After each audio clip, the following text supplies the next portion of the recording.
Sorry? This audience. You only have one participant. They're not here. Typical of, Let's hope. yeah, but they're gonna be here. Oh, They're gonna be online. let's hope. Exactly.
Hi, everyone. Good evening. Hope you can hear us. Confirm on the chats on the live stream link on YouTube if you can hear us. It's a hybrid meeting, so we'll have live audience here as well. Yeah. So let's give it a minute or two for more persons to join us so that we can get started. But this is 5:31 Kigali time. Persons joining us from different parts of the world, it may be good morning for you or good afternoon, but for us, good evening to you from Kigali. So you're welcome to the Young Impact Associates hiring info session. This session primarily is to allow us to interact about the ongoing recruitment. And if you have questions you want to ask, then you can ask as well. So quick introductions. My name is Jackson Ako. I lead learning and capacity development and Vanguard economics. And I am also here with our human resources manager who will introduce herself shortly. My name is Esther Lugamba. As Jackson said, I'm the HR manager at Vanguard Economics. Right. Live audience will be switching in between you and the people here. So yeah. All right. So over the next 1 hour, we just want to talk a bit about Vanguard Economics and Young Impact Associate Fellowship as a program. Just walk you through what the fellowship is about. You may have read a few things online via the links and all, but this is an opportunity to interact. And so audience that are live online, please feel free to drop your questions on the chat on YouTube. We have our support team that will pick it up and share with us, and we will definitely try to respond to you as much as possible. So yeah, this is our outline for the next 1 hour. So we will go through Vanguard Economics as an organization where you will be hosted for the 1 year of your fellowship. Then we will also go over the fellowship as a whole, what it entails. We'll also look at what sort of competency will the fellowship empower you with? And what's your learning journey for 1 year like? It's important to know your destination. That way, you're also excited about what is ahead of you. A journey that you know a destination is much more clearer than a journey you don't know its destination. So we'll talk about that in brief.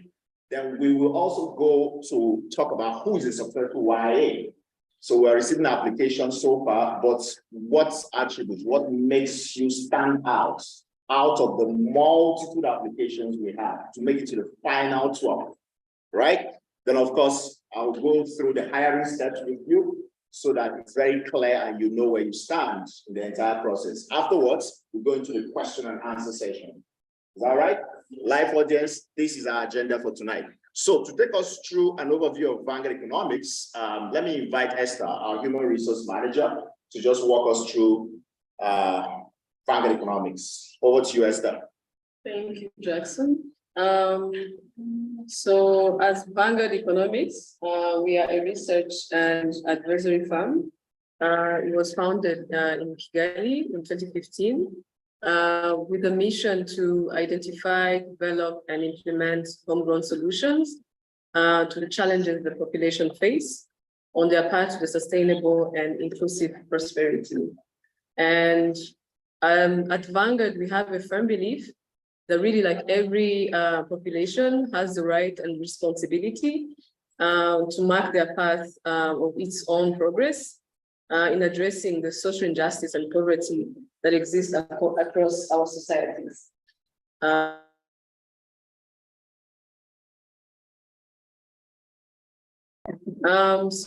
some of the services that we offer under research include survey design, data collection and analysis, design and facilitation of focus group discussions, monitoring evaluation of projects, market research, and value chain analysis. And under advisory services, we do policy design and review, strategic analysis and strategy design, project management and implementation.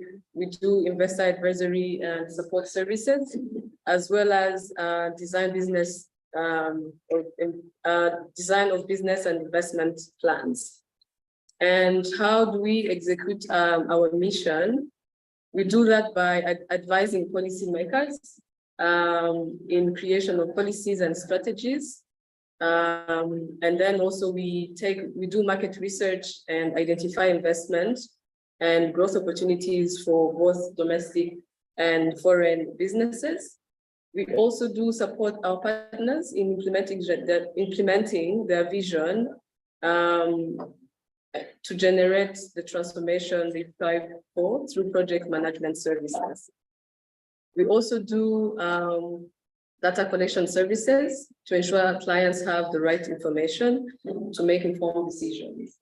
And then also we do attract and invest in best talent, especially also part of this program, it's investing in the young talent, in the next generation of African innovators and leaders. We also bring innovative ideas to life to increase opportunities for the wider population. Some of our clients we've worked with and we still work with, still they're both local and international.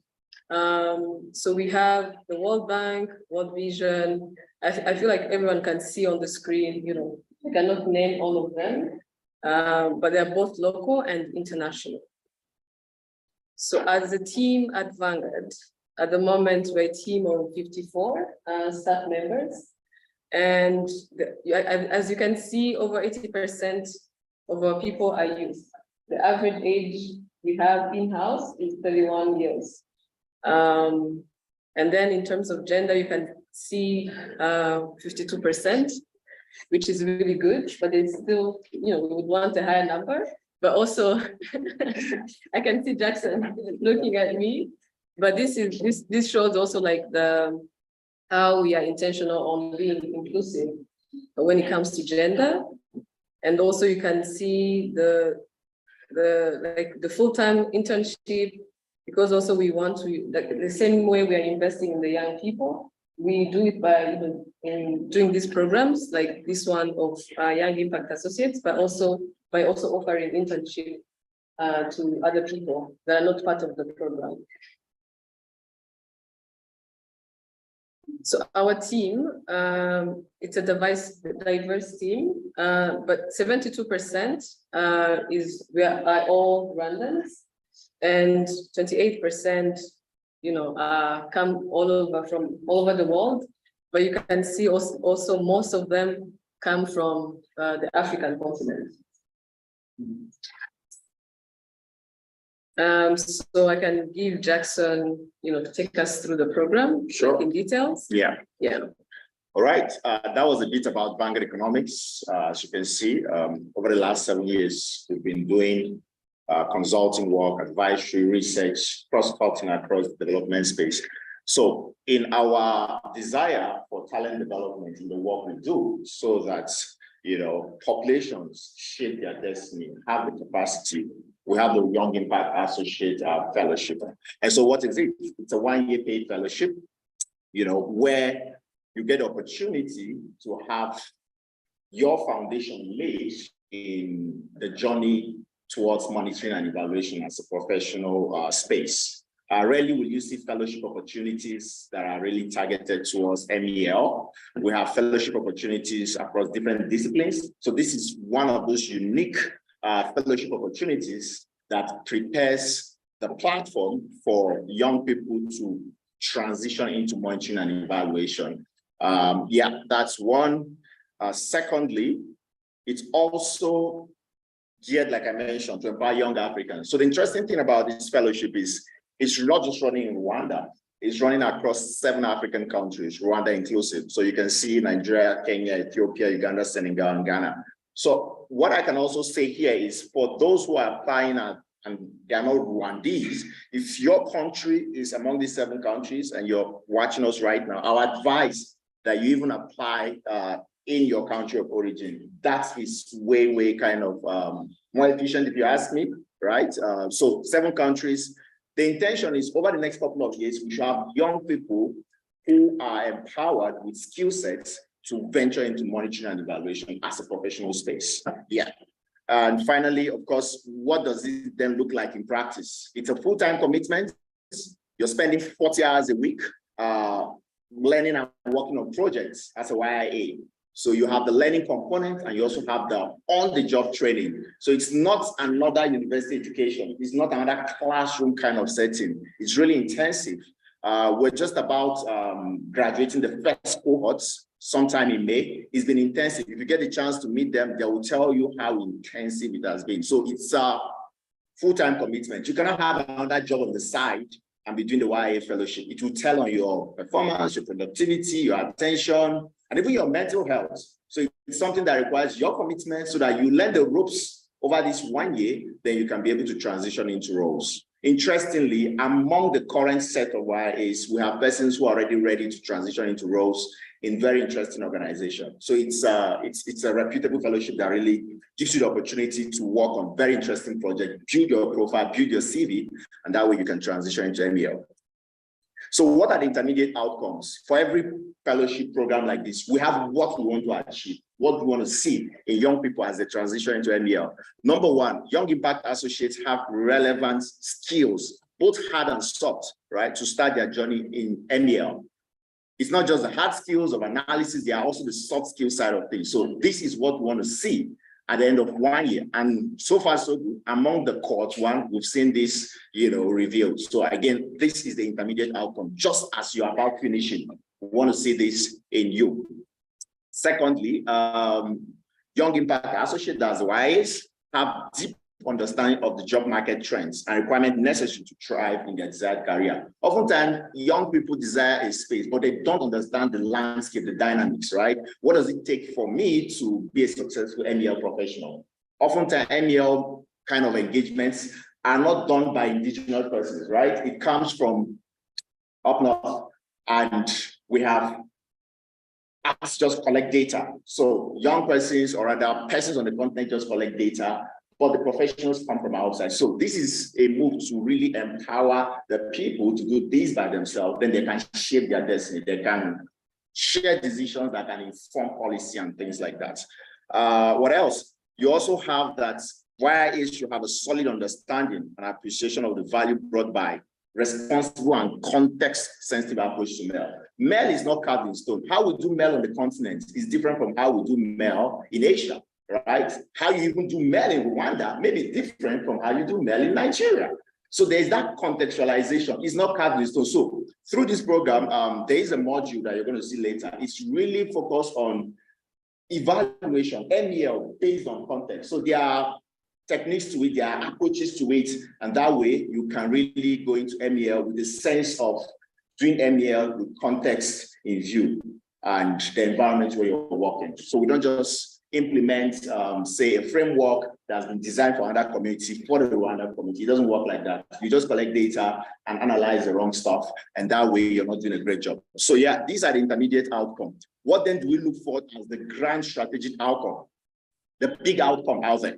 Number one is that Young Impact Associates have access to dignified and fulfilling work opportunities. This is critical. And this is in line with the MasterCard Foundation Young Africa Work Strategy, right, for the next couple of years. So, dignified and fulfilling work.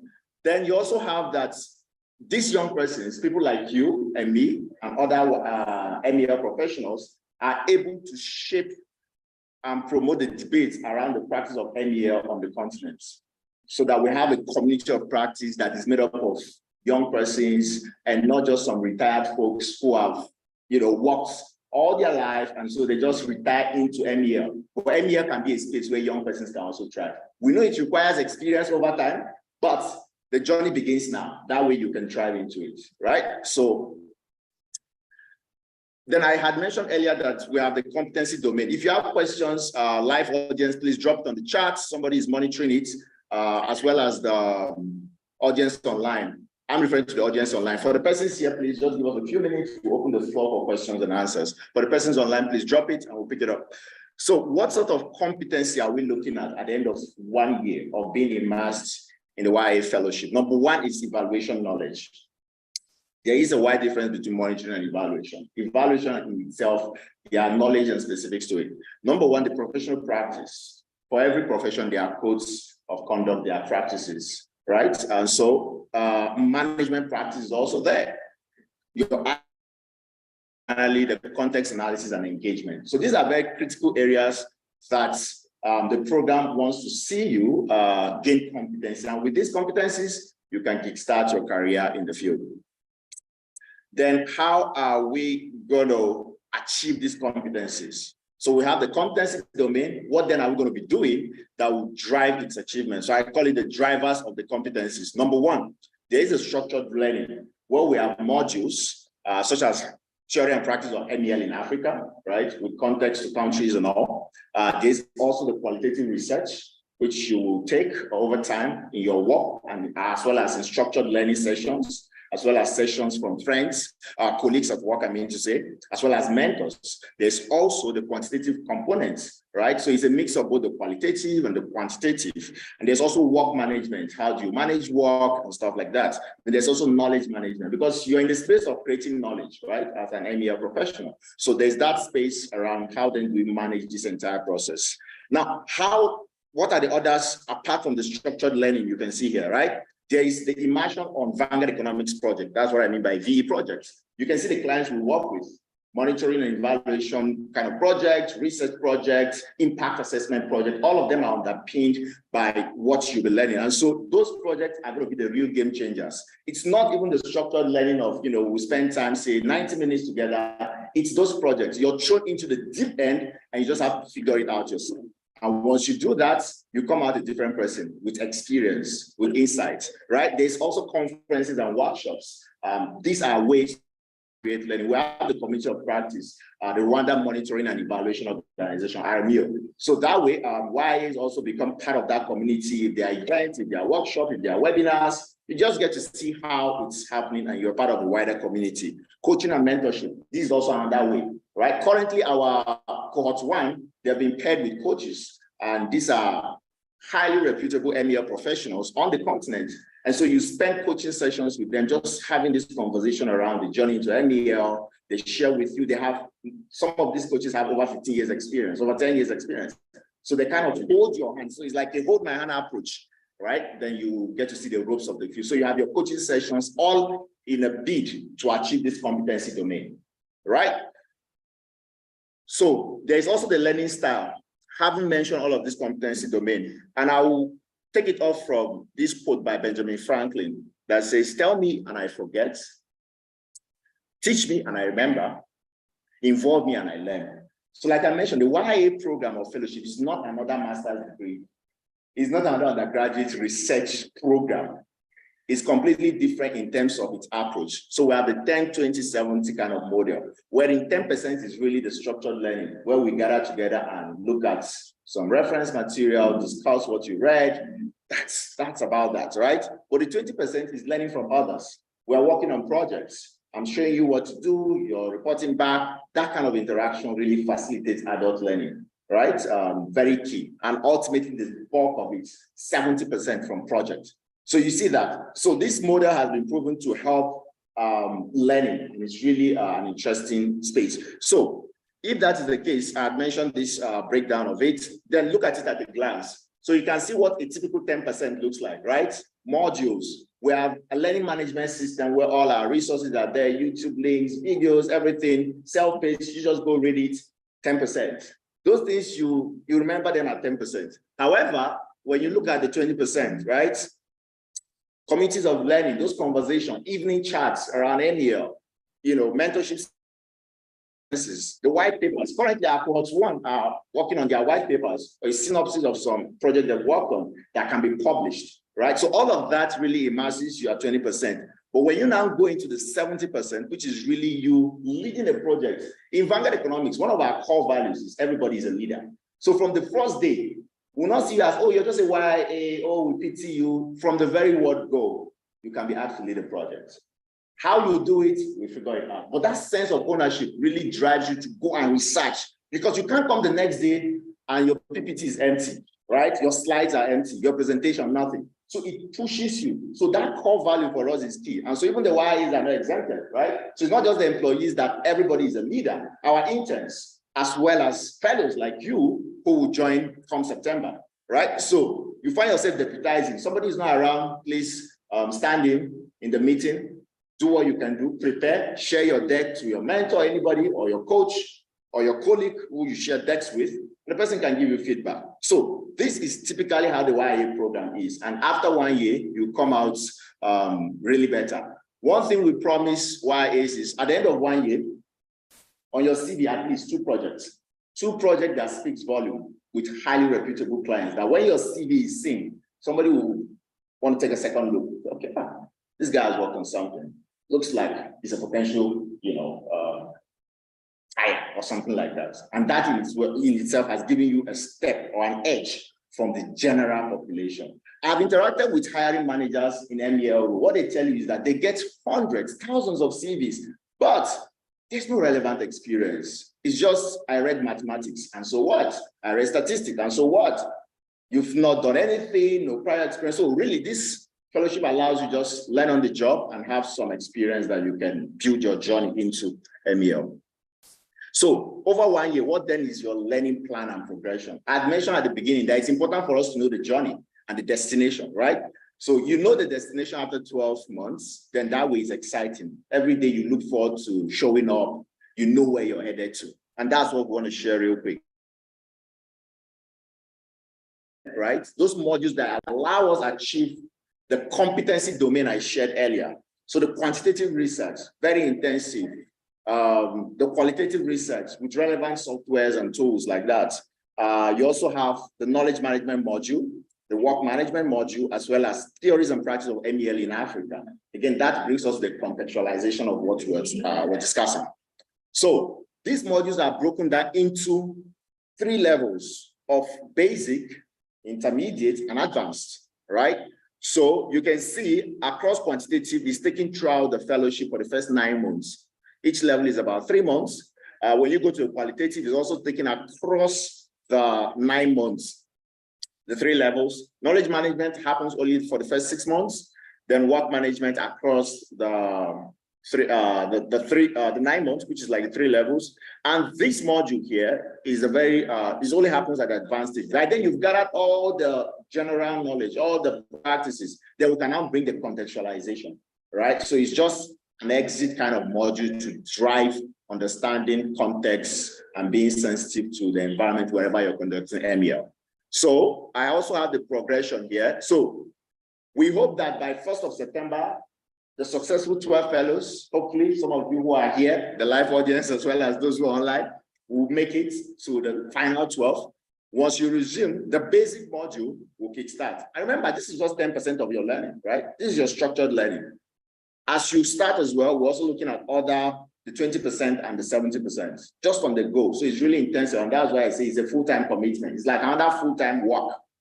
You cannot be doing side work or shuttling and all that. It will just tell on your performance, your evaluation to progress on the fellowship and things like that. So the intermediate kickstarts from December to February. Again, that's another 3 months. We'll call it L2. And the L3, which is the advanced. So between March and May 2024. Then finally, the execute stage. Now here is where you're writing your paper, your white paper, because you work on several projects. We want you now to produce something tangible that can be published, right? Either on the Vanguard's website or in a reputable platform around what you've written. Currently, our YAs are wrapping up their papers, which is publishable. Yeah, so this is your typical journey from the very basic to the advanced to executing the knowledge you've acquired via some form of evidence, right? Beyond putting it on your CV, you also have a paper to your name, a white paper that is publishable. I see some charts here. Let me just pull them over. Okay, I'll come back to them. Certificates and stuff, where do we attach them? So who is a successful YA? Couple of bullet points here.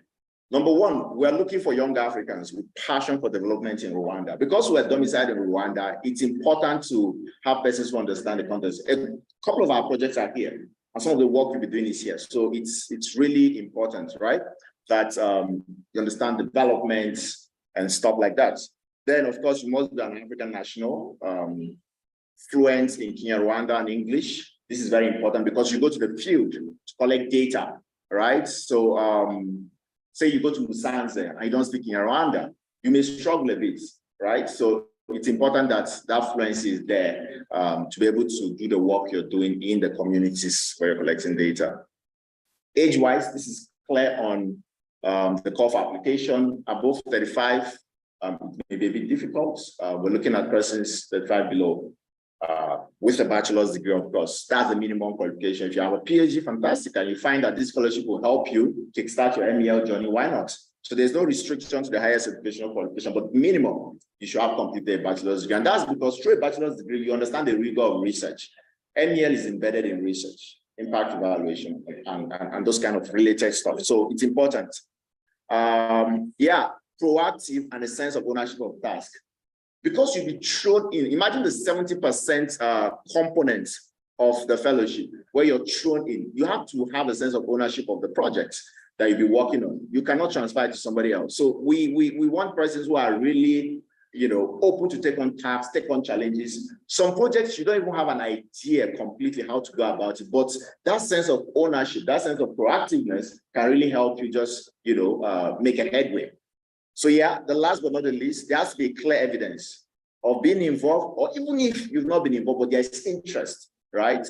As we're engaged in the application process, you see persons who have interest. If you don't have any experience, that's fine, but there should be interest. If there's no interest, when you come, you'll be frustrated. That's the truth. We've seen persons who cannot just cope with the entire process. They'll be like, I'm not sure this is for me. That's because there's no interest. So we want to make sure that our final 12 are really persons who are interested or who have even had prior experience in this regard. So let me go to the questions. Then I come back to live audience, then we wrap up. Give me a second. Someone says, can someone who didn't make the cut for the first cohort intake still apply? Please, by all means, if you have applied for the first cohort, you're not being disqualified to apply for the second cohort. Please go ahead, package your application, submit it, give it your best shots, and stay hopeful, right? Where do we attach certificate regarding expertise? Because there's no space. At this moment, we don't need any certificates, right? And that's why we didn't provide space for it. We just want you to submit your CV and your cover letter. When it is time to ask for relevant documents, we will, right? It's a good thing to have them, but right now we don't need them, right? I'll share with you the hiring funnel. When that time comes, we will make the request, and the platform where you share it will be given to you. Okay, if one has not finished their bachelor's degree, but are in the final year and last them to finish, is it possible that they can be selected if they manage to work full-time? Interesting question. September 1st, cohort 2 is resuming. So if you're graduating before September 1st, fine. But if your graduation is in November, in fact, you're working on capstone at that period, and it's going to be intensive for you in your bachelor's degree. So it may be very tricky. But if your graduation is before September, please do well. Package your application. If you make it to the live interview, final interview, then you can make your case clearer there. Let me see. Yeah, same question. So over here, do we have questions before I wrap up my presentation? So I've been talking. Let's be an interaction. It's not a monologue. We want to interact now. Yeah, live audience questions. Yes, please go for it. Yeah, I have a question here. In the last point you mentioned, here is qualitative and quantitative research. Yeah. It's as if you're kind of targeting people in any kind of operation already, or just looking for people. They may not have such experience, but have interest. So, are you approaching this program eventually also allowing other people from industries to research? Sure. That's why we didn't say prior experience. Some person will say 1 year experience, 2 year experience, right? We are saying here there should be an evidence of being involved or interest, right? And that interest can be demonstrated in several ways. It can be demonstrated in the kind of LinkedIn learning you are learning. It can be demonstrated in the kind of undergraduate project you did, right? Things like that, how they even published, and that was it. And you've been busy with other things. So we didn't ask that you must have 1 year experience, 2 years, 3 years, as the case may be, right? So that way we allow space for persons. I mean, you can't find somebody who will tell you, I'm an MEL professional, I study MEL undergraduate degree, you can't. But all of us in one way do research before you graduate. So that's the evidence, right? Oh, I did my capstone, I did my master's project in this. You're already showing us some evidence, right? And so when you also make it to the final stage, we're going to be asking questions around that. So everybody, literally everybody that has got a bachelor's degree, you've done some form of research, except maybe the degree is from another university that I don't know what is the final exit program, maybe a project. Even that project, right? You'd still do some market research. Say you do a business plan. You have to go and collect data for your potential customer. That's research, right? That's a component of research. One more question, then I flip over here. Yes, please go for it. I'm Bosco. Okay, Bosco, go for it. Yeah, I have a question. Our name is so big, but in one way to make the monitoring operation based on our character, our development, Exactly. our country. But I ask if there is any policies we can implement maybe based on our experience from the outside of the countries based on those several countries we traveled before. So if I got your question right, I like how you started it. There's context, right? MEL in Rwanda cannot be the same in Ghana. There are cultural differences. And that's why one of the foremost African evaluators, in fact, the YA fellowship is in his honor. Sule Gariba, very foremost evaluator of African descent, a Ghanaian. So the fellowship is in his honor because he was so passionate about young persons delving into the field. So the YA program is a fellowship to remember his work in that space. And he's an advocate of contextualizing evaluation, right? And so everything is done with that sense of context. In fact, in Vanguard economics, if you look at our logo, right, we have a slogan there: context, quality, results. So everywhere we work, there's a sense of context. We've worked across 22 African countries, survey, data collection. So how you approach data collection in Kenya is not going to be the same with, say, Somalia, for example. So there's that knowledge of context. So yeah, I don't know if that answered your question. How you engage, because the experience from those the other countries with our countries. Yeah. That we make way, then according to those developed countries. So if you look at our staff strength at Vanguard economics, right? Majority are Rwandans. And so they age that whole process, right? They share in our brainstorming meetings for projects. We seek to support, right? But we also rely on the people. And that's why Vanguard economics is on the sense of mission that populations, right? Populations in Rwanda, populations in Kenya, populations around the world should be at the forefront of shaping their developmental destinies and not being carried out by another person. So all of this is really towards, can we build capabilities to do that? Yeah. Okay, let me finish the deck, then we can come back for more interactive questions. So my last presentation, I think this is the last slide. How does the hiring funnel look like? It's a journey that starts from up there. For those who have applied already, you will discover that you have taken the logic test and the communication test, right? For those who have applied already. For those who have not, this is how it looks like. Once you submit your application, you're shared links to take these two tests. So when we close the application, right now we're not reviewing to select anybody, so don't even get worried that they've already selected. Nobody has been selected. We're just receiving applications. These tests are automated, it's randomized, and people are taking them. Once we're done, we'll pick the logic test, the top 500.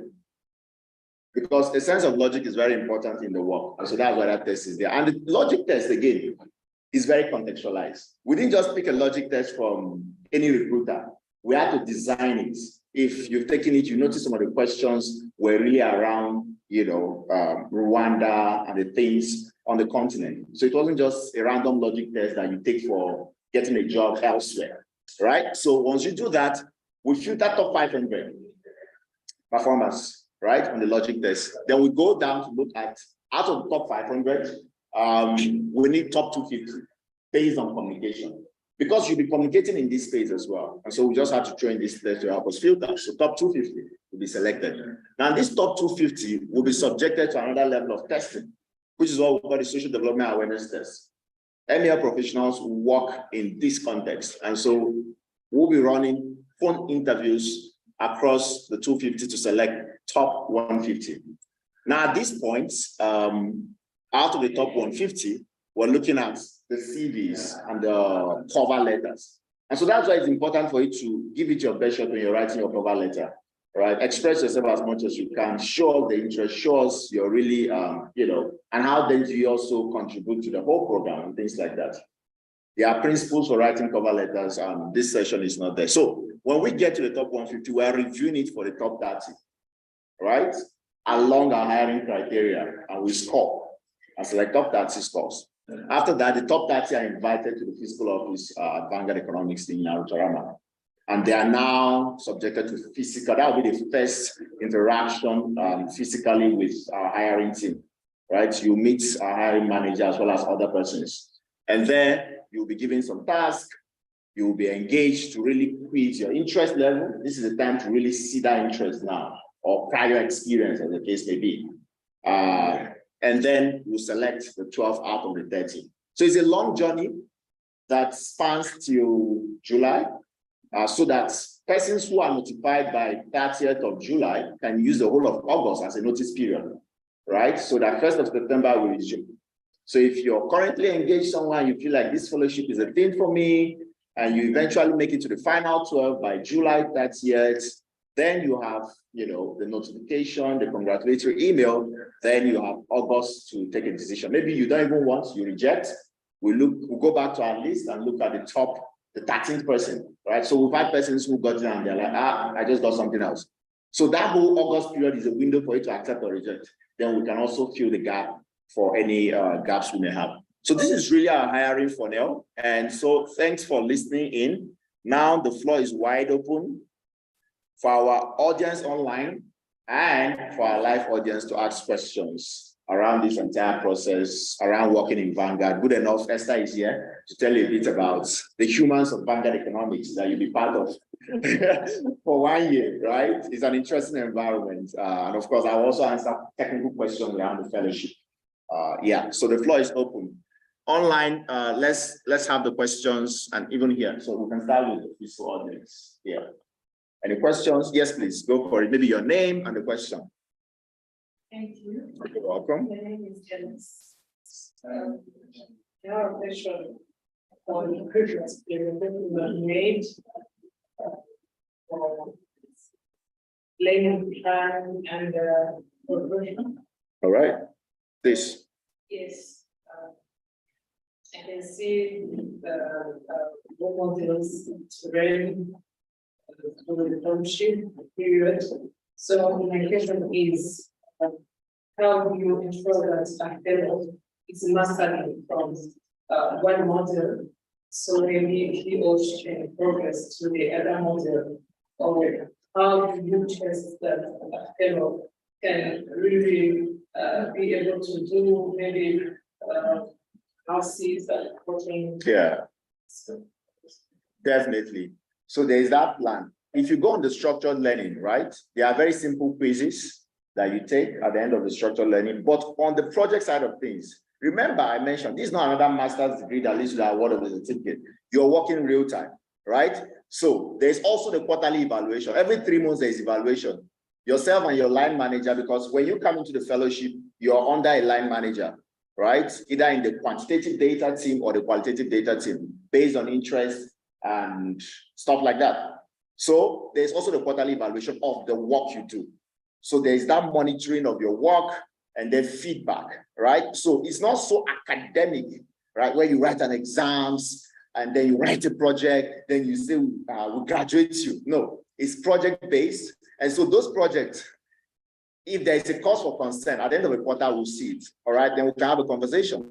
Esther can invite you. You have a challenge, why you're not delivering on your project. Those are all ways to ensure that these skills are there. And remember, the core value of Vanguard Economics. We have 5 of them, but one says everybody is a leader, right? So once you have a project and you're not able to deliver, that in itself is a flag, a red flag. Then we can also see what are the training needs that you have, right? Can the structured module help?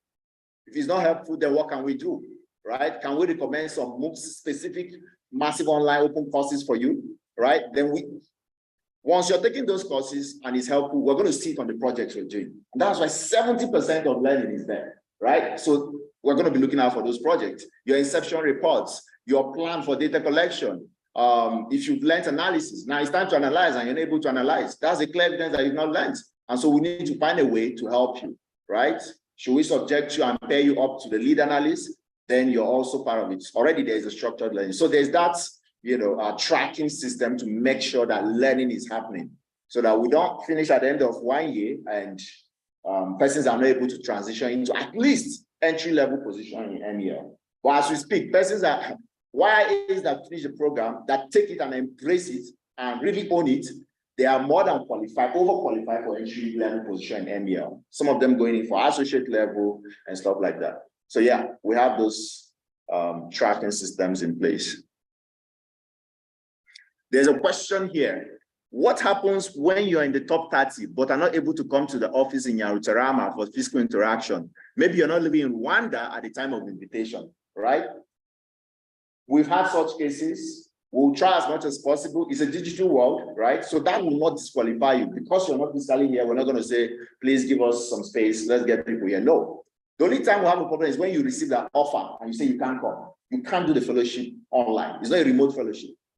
But for the hiring process, you make it to the top 30, we need your presence, and somehow you can't come, we look at the condition, then we can work around it and design the hiring system for you so that you can dial in. If you're doing an interview, you do your interview.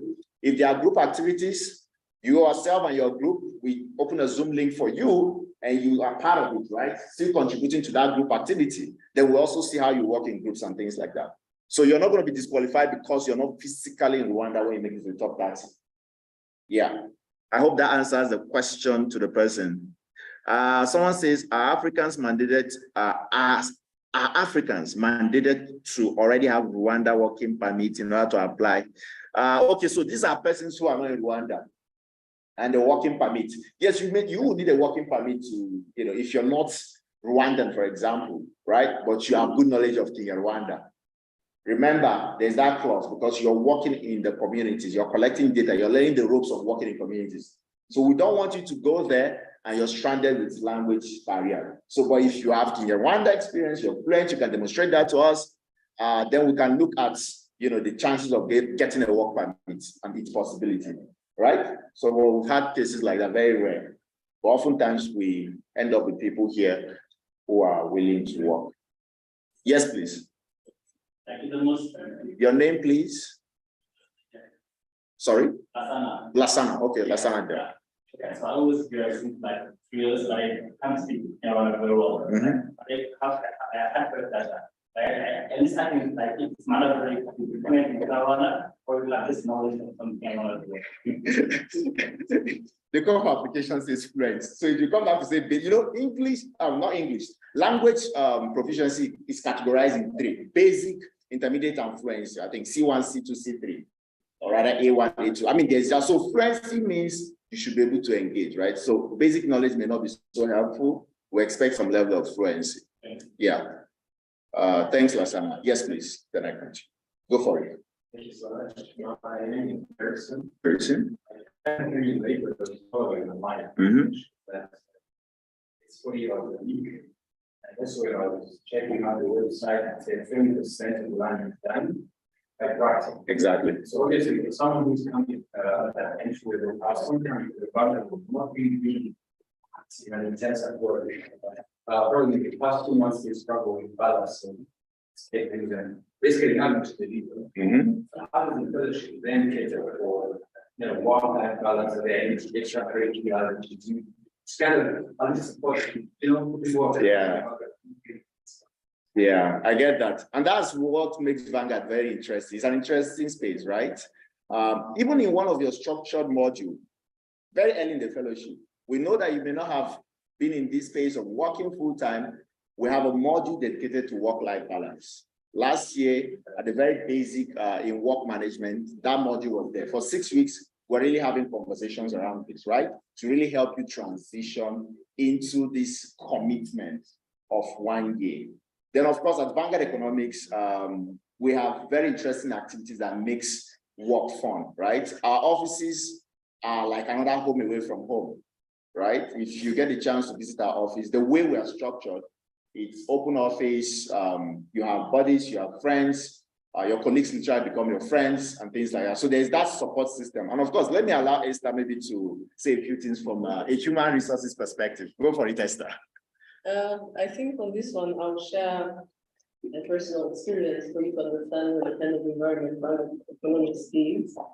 I think as an HR profession, my job was quite easy when I joined Vanguard because already the founders had already set a nice environment for the people. So one of the things they have really proven is leading with humility and compassion is one of the best leadership styles to help the people really have a nice environment. So really that's what we offer. And then also part of our core values, we say we are human first. Exactly. So when we do anything that we do, making a decision, there's that you need to consider that you're a human being before we make any decision, and also have authentic and constructive discussion, either probably around performance or anything or any challenges you're facing at work. We are there to support you. We're not there to be the police. Yeah. Thanks. It's a support environment, no policing, right? Yeah. Please go for it. I would like to know what you prepare for your fellows after completion of their programs. Is there a link you connect them to other organizations that need your partners in order to contribute their professional development out of the skills that they get from the program? Definitely. I'll say a few things, and I'll also invite Esther to talk about this. There's an exit plan, right? So it's not after 1 year, go your way or to your tent, O Israel, like just go. No, there is a plan, a transition plan. Number one, like you mentioned, there is that connecting you to potential employers, right? As we speak, YAs are yet to graduate from the program, but we have persons that have been linked to potential employers, right? And so they are moving into the space of working. So it's not going to be another graduation, then job searching. This is a springboard into that space. There's also the alumni network. Remember, this is happening across 7 countries in Africa, right? So there's also the alumni network that is managed efficiently to also create that space for discourse, conversation around the trends in MEL, opportunity sharing, CV support. I mean, all of that. So there's that hold my hand approach until we see you in a comfortable place, then you can thrive. But there's also the community of practice that you're always part of. So yeah, you're not abandoned at the end of 12 months. There's certainly a support. I don't know if I missed anything else. Yeah, I think you said it all, but also there's one thing that is really critical is understanding also your responsibility or your commitment to this as well. It's not, yes, we can support you, but we can support you and it's successful when actually you want it. You're actually pushing that to help you and give the best support that we can. And also because you've seen like the clients we worked with or we still work with, that's a huge network.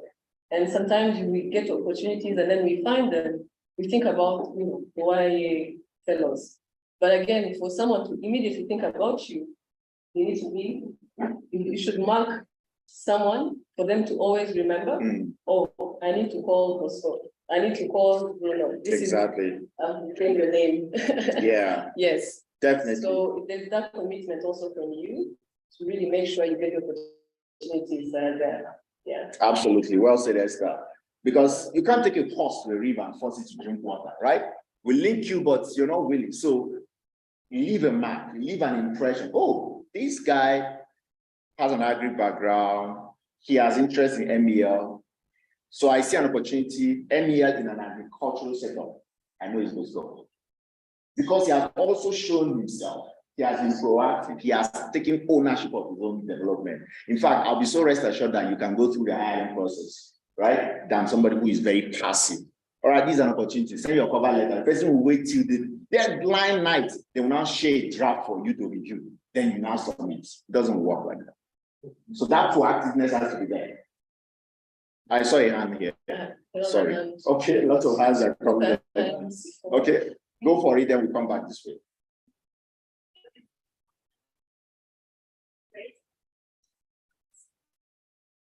You have a summary. What about you? How is it defined? What else do you have as in? Is many modules, so can you give us Okay. By virtue of summary, we have talked about this and it's also written in the cover application. It's 40 hours commitment, and that's because there's a whole lot. 10% is just a structured learning, right? But there's a 20% and there is a 70%, which leads you to work on projects. So you cannot be working on serious projects for those kind of clients and you're just showing up say twice a week. Meetings are happening on Thursday, be like, oh, sorry, I don't work on Thursdays. No. You need to be there. Remember, you're also trying to build capabilities to enter the space. You're not yet a senior consultant who will dictate how long or how many hours you're going to work, right? We're trying to build capabilities so that you can launch into the space. So it's 1 year fellowship. It's really intensive on the project, as you can see, right? And it's also time consuming in terms of your commitments. It's happening across 7 African countries, right? It's not remote, it's physical. I don't know if I've missed anything, but that's a brief summary. But this is also being recorded, so you can always go back and see the detailed presentation from the earlier slides. Yeah. So let's go. You've asked a question. Let's give another chance to somebody else. My name is Valerie. Valerie. I have 2 questions. Mm-hmm. The first is, can you talk about the final paper, the journal? Yeah. Right. Yeah. Fellowship. And also, a fellowship is not really, is it like working experience or is it like education? What does it fall under the CV? Okay. Yeah, I get that question. So, interesting question. When you say you have 2 questions, I knew that Valerie was coming from a very analytical point. She thought about it very well. So, to the first question around, or the second question, in terms of where does it fall? Because you are in a fellowship, right? And it's really you working on projects. So if you're writing your CV, I mean, there's nothing absolutely wrong in writing, okay, so September 2023 to August 2024, right? Vanguard Economics, Young Impact Associate, and what you did. Survey of 7 countries in Africa on MSMEs, for example, impact evaluation of a project. That's complete work experience that you can proudly take ownership of. And that was what I was saying earlier, that at the end of the 1 year fellowship, at least a fellow must have worked on 2 projects, 2 minimum. If you're very proactive, you find yourself working across various projects, up to 4. But that you're not so proactive on everything, minimum 2, right? So it's a space for you to really have the work experience that is needed to launch to the space. And the first question, remind me, please. Talk about the final project. Okay, yeah. Definitely.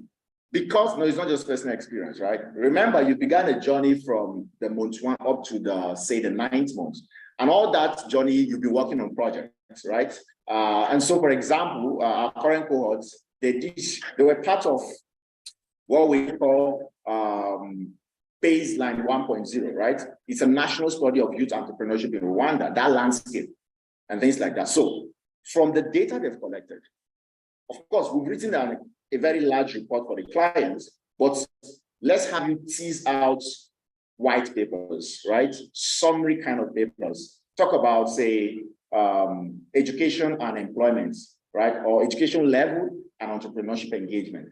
We have this rich data set, so we can write out of it. We can publish something of very clear evidence around what we did, and that is going to be in your name. You see that? So it's not going to be another project that is provided by a professor somewhere. It's based on what you've been doing, right? All the projects you've written, right? Or you've worked on rather, then let's have you write a white paper on it. Something that can really speak volume. Yeah. Okay, I think we'll have questions online. Let me come back here, then I can also come back to the live audience. Someone says, is there an email contact we can reach out in case we have any more questions? Sure, send an email to info@vanguardeconomics.com. That's your go-to email. If you send that, we'll respond to it. Persons over the last couple of weeks, since the application went live, have been sending emails and we've been engaging them. You may not get a response immediately, right? But a response will come in 24 hours, in 48 hours, as the case may be. So yeah, if you have questions, please send us an email. And the social media kind of posts, you can also drop questions there, right? If you see a relevant question that deserves an answer, our admin will engage with you. We'll drop the answer there. So, but someone comes and say, where can I apply? Well, I mean, the call for application is there. The links are there. You're still asking, where can I apply? already showing that this MEL space, some analytical skill and attention to detail is missing. And you cannot, work in the space when you don't give attention to detail, right? There's also a question here around, I think, the discipline. So someone says, for social development, awareness. No, let me go for the disciplines, then I come back. Say, I studied veterinary medicine. I'm really interested in research. Am I qualified to apply? If I hold a bachelor's degree in physics atmospheric, all right, and climate science, am I still eligible to apply? So when we say, oh, person should have, a background, a discipline in social science. Now, these disciplines, there's still a way it interfaces with social development, right? You hear like something like IT for social good, right? We're doing IT, but it has a social dimension. Because when you do a lot of MEL projects, there's also the social dimension. So we want to see persons who have some interest. So if you're able to articulate that, yeah, you did veterinary medicine, but your cover letter is really telling us something very interesting around social development, I mean, that cannot disqualify you, right? Now, persons who also did social sciences, but they cannot also articulate what we're looking out for, there's still a problem. So something like that.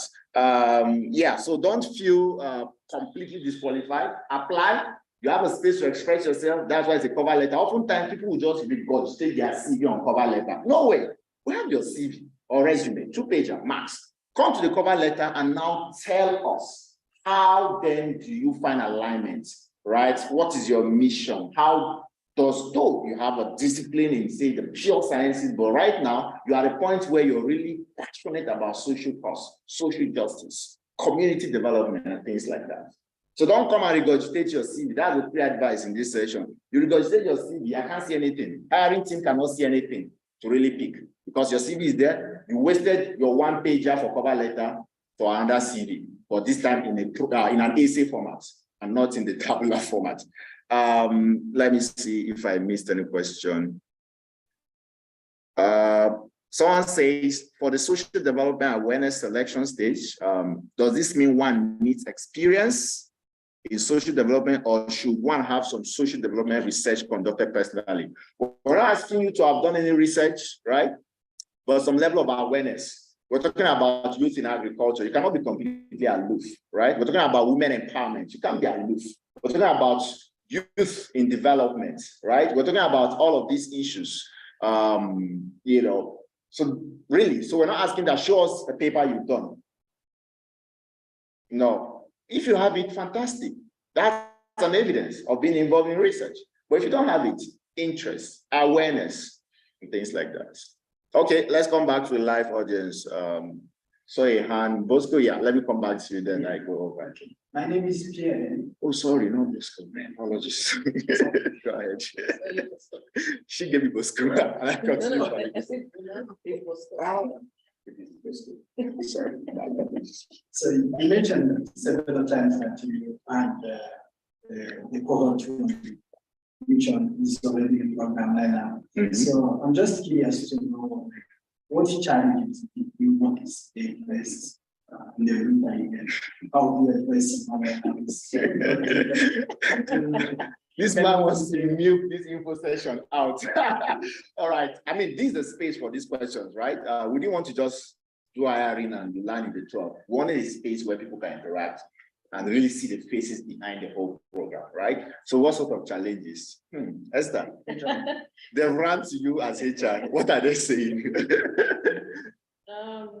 I think probably, but let me not say it's particularly with the YA fellows that we have as of now. but it's mostly, you find it in most of the young professionals. It's trying to understand, especially in this program, because sometimes there's a conflict between you learning, but also you need to give back. So it's you understanding what is some of the conduct that I need to have as a professional, because also you work with other full-time employees. However much, yes, you're there to learn, but there's also a responsibility for you. How am I supposed to behave in a professional setting? And also what is the expectation of me as well, not as a YA, but because the moment you join us in our teams, there's this expectation we have from you to behave and act as a professional. So that's really, really critical. But also I'm not saying that it's particularly in the YA that we have right now, but it's mostly you find it in young professionals that are starting a journey, especially like this one. Yeah. And also sometimes probably it's around some people not speaking up. Because of environment, we try to push people. Because we really want to make sure by the end of this program, we push you to bring the best version of yourself on the personal level, and also personal and professional. But it's a lot of commitment from you. It always has to come from the person for the system or the programs that are there to be effective and really support you. Yeah. Yeah, definitely. Those are very valid challenges. I think someone was mentioning, I'm not into full-time. I mean, this is just my first time, maybe even my first opportunity of such commitment. There's that challenge of, I wake up every morning, show up, right? 9 o'clock, we have a working culture of daily stand-ups. So when you come in the morning, in your smaller teams, you have a daily stand-up. So there's a space where your absence is noticeable. You can't, so there's that challenge of just trying to blend in. But after a while, that is also, and it's also a consulting space, right? So some projects, they demand so much of your time. And so you're like, okay, this is 40 hours, but you have a project. And client is waiting. So sometimes persons work in lieu, like you have to just work so that Monday morning you come up with some good results. So that adjustment, so I can say generally is the adjustment problem, right? That a lot of persons face. But after a while, it was easy transition. And remember, it's also a learning by doing. Sometimes you be like, actually, I'm just here to learn. No, you're not here to learn. You're also here to work. Because if you don't work, that your learning is going to be another theoretical learning. It will be another academic program that we don't want. It's not a master's degree. It's not a diploma program in MEL. It's work. So you find out that we have a learning session from say 10 a.m. to 11:30, 90 minutes. And immediately there is another client meeting who is based in South Africa, for example. And so you're leaving learning session to go and, so we call it just-in-time learning. What you're learning is really not something we want you to apply in the future. It's what you're going to be applying. So you're switching between your just learned and you're applying. You need to sound professional. You don't need to sound like a novice as well. So there's that expectation. So it's just some of those things. But after a few months, fellows just get a hang of it. And yeah, no question online for now. This is 6:29. Yeah, let's see. Yeah, go for it. Sorry, go for it. My name is Bruno. Bruno, yeah. I have one question. The question I have is, aside from equipping the 12 associates with necessary skills and experience in real, how else do you measure how successful Vanguard is in enabling Mastercard Foundation to create credibility and to impact jobs? In one. Very success measurements. Interesting.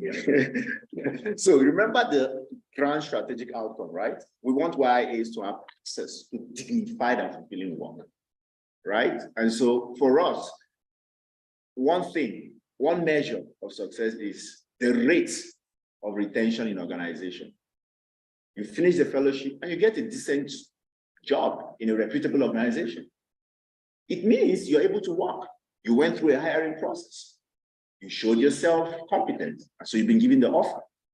That one person has reduced it 30,000 to 29,99999, right? So that's the measure. And like I told you, I mean, some of the fellows, even before the fellowship is over, they have engagements outside of Vanguard, within Vanguard, as the case may be. So one measure for us is your ability to get an offer. And that's why we're keen about you learning, because when you show up in that interview, they're not asking you how many certificates in MEL do you have. It's what can you do?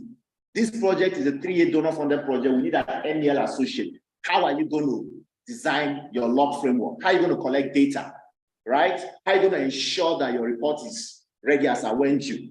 These are the things that hiring managers are looking out for. So that's grand strategic outcome of accessing dignified and fulfilling job. For us, is one measure. Yeah. So we want to see you land the role in MEL.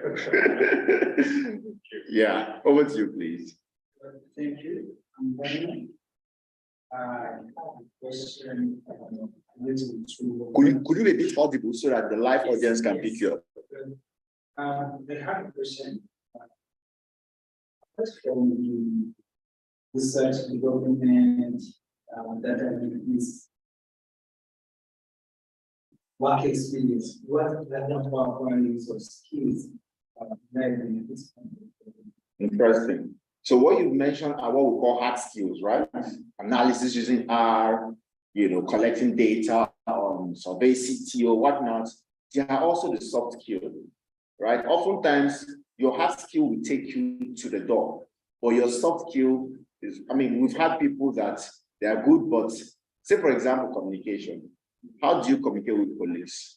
That's a skill set that's, in fact, I downloaded recently the 2023 learning trend in organization, right? Across the world, not just on the continent. Communication at work is a critical skill, right? Empathy is there. You're leading on the project, but all of a sudden, somehow there is maybe a health challenge, you're away, there is a very big event, you need to be there, and somebody is there that has learned empathy and is really feeling for what you're going through and say, okay, I can lead you, it's fine. So there are those soft skills that will really help you, right, thrive in the space. And that's why we say our intermediate outcome is that YIAs do not just learn the hard skill, but the soft skill in the space. Yeah. Okay, we are winding down now in the interest of time. I wanted this to be an hour session, but we had interesting questions. So we've gone to almost 90 minutes and we're going to 2 hours now. Let me give a space for 1 or 2 more questions. 1 or 2. Okay, comments?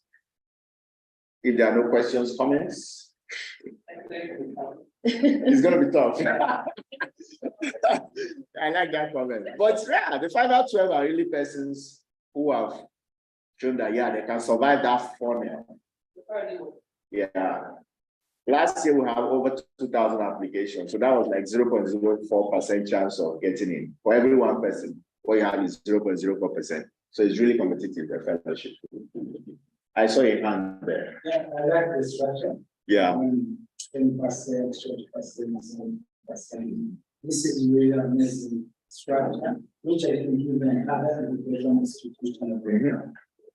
Exactly. So we don't just graduate with head knowledge, but we can't do anything with our hands. Your CV is loaded with certification, but do the work.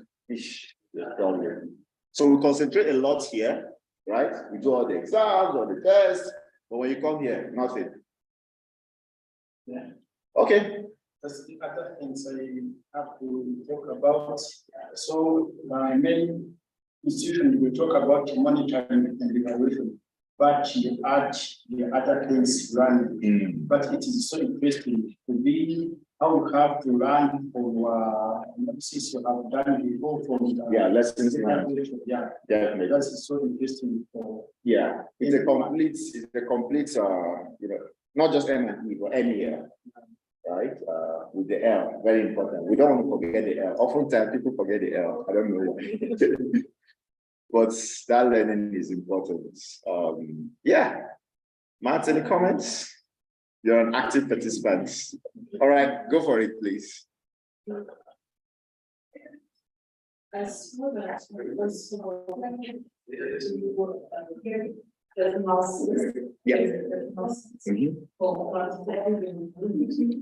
So I'd like to know,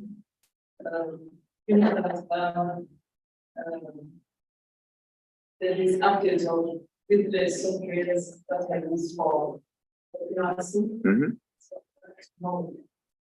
software is well,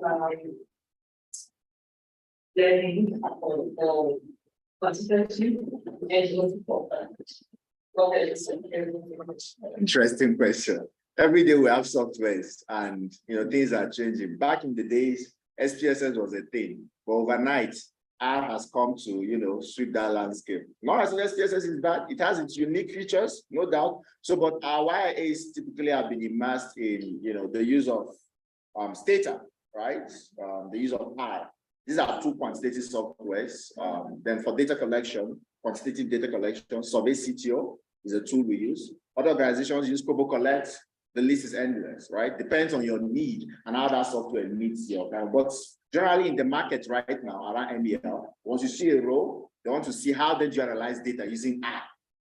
Most role, if you're in the space of looking at opportunities on LinkedIn, MBL opportunities, they want to see how you analyze data using Stata or R. So we've seen that what the market is requiring from employees is this, and so that's what we're using. For the other one, the qualitative, Max QDA is a go-to kind of analytical software for fellows. Over the last 1 year, we've had YIA fellows learn the art of using Max QDA for qualitative analysis. There are other softwares, but Max QDA really allows you to see your teams and all of that, and you're able to tease out the patterns and do all the analysis you need. So yeah, these are two broad softwares we've exposed our current YIAs to, and they've gained some level of mastery that can allow them to utilize it in their everyday work. I hope that answers your question. Awesome. Yeah, you want to add on that? Go for it, Max. I have one comment to that. Okay. This is one of my very important things. There are popular tools, software. I know this software, I know that software, that's fine, but those are just, it's not what we're doing. What we're doing is analysis. Analysis is NPSS or state as the same skill, and that's the important skill. It's not about the software. This month, there was 2,000 AI tools developed that came to the market. 2,000 AI tools came out. So are you going to learn each or all of these AI tools, or are you going to learn how to analyze? When you see a graph, a data, or when you see a center, how does it fit into the reality? That is an important skill. So when I look at a CV, I don't look for, I'm not a hiring HR manager. When Vanguard was growing, we were starting, I was the hiring manager. When I see that somebody telling me there's no R or there's no statement, to be very honest with you, I don't do much later. I see can this person form an argument, make peace. Exactly. That's the important thing. Awesome. Thanks, Matt, for that layer. Okay. No questions from our live audience, Alvin? Okay. Having said that, I think we've answered quite a lot of questions. If you have more questions in the whole process, please send us an email, info@vanguardeconomics.com. We'll try to respond. Like I mentioned, it may not come immediately, but give it 24 hours, 48 hours. Somebody on that email handle will surely give you a response. Yeah. Thank you so much for attending the YA hiring info session. Thank you, Esther, for answering and giving us human resources perspectives. Thanks, Matt, for adding layers to those questions. And yeah, wish you the very best, and we'll be in touch. Thank you very much.